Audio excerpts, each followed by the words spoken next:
This is David from swimmingpoollearning.com.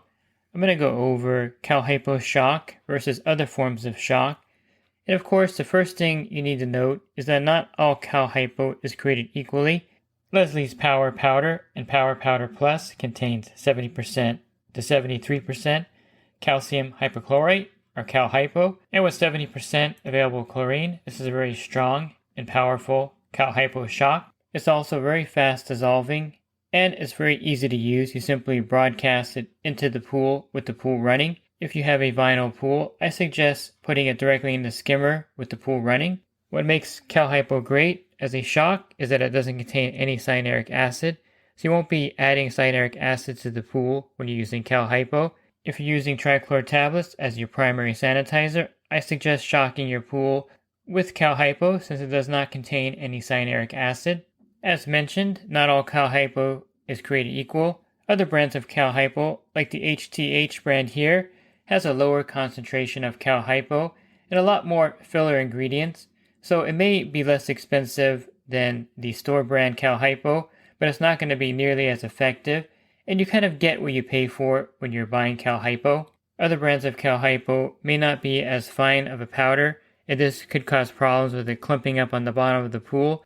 And it can also cause the pool water to turn very cloudy if you're using Cal Hypo that's not a very fine powder. There's also non-chlorine shocks available, and these contain potassium monopersulfate, and these are not actually chlorine-based, and they're good for organic contaminants in the water, but they do not contain any chlorine, and so they're ineffective against algae, bacteria, and other pathogens in the water.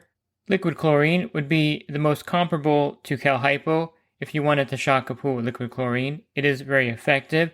However, liquid chlorine is not quite as convenient as Cal Hypo, and it doesn't have the long shelf life that Cal Hypo has. And to be effective, the liquid chlorine you're going to use has to be fresh, and you can't use trichlor tablets to shock the pool. They dissolve too slow in the water, and so if you need to add chlorine to your pool to bring up the chlorine level rapidly, you wouldn't use trichlor tablets. Again, since they don't release chlorine fast enough, you wouldn't use Cal Hypo tablets either because they're also slow dissolving and they won't raise the chlorine level in the pool up in a rapid fashion that Cal Hypo shock will.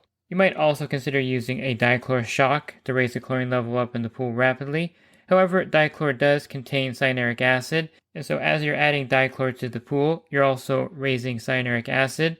Again, Cal Hypo does not have any cyanuric acid in it, so it's a great shock, especially if you're using 3-inch trichlor tablets in your pool as your primary sanitizer. And some reasons you may want to shock your pool. If your chlorine level is at 0 or at 1 part per million, you definitely want to bring the chlorine level up rapidly, and that's why you would shock the pool. Other reasons you may want to shock the pool is if you notice the pool water is cloudy, and it's also a good idea to shock your pool after a pool party or any other kind of heavy usage. And if you are going to use Cal Hypo shock, you definitely want to pick a brand like Power Powder Plus that has 73% Cal Hypo, and you want to make sure it has at least 70% minimum available chlorine and not a lot of fillers and other ingredients.